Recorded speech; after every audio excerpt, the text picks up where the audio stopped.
right, guys, I'm here at the GOP headquarters where it is a celebration night, a little quieter than it normally is. There's a lot of races that weren't on the ballot, but still a celebration.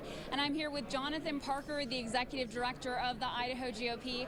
Jonathan, there's been a lot of talk today about low voter turnout for the primary.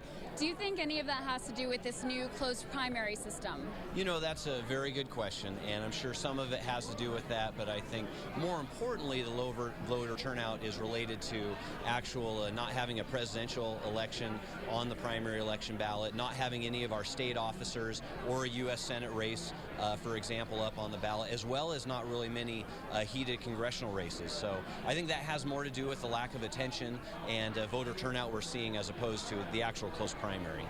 And with a lot of criticism and questions going on right now about this new closed primary system, take us back to why the GOP went that route in the first place. You know, the reason the State Central Committee of the Republican Party made this decision was because Idaho is such a Republican-controlled state, what we were seeing was 90%, 80% of voters were actually crossing over and voting in the Republican primary because other parties didn't have contested races or they weren't as exciting.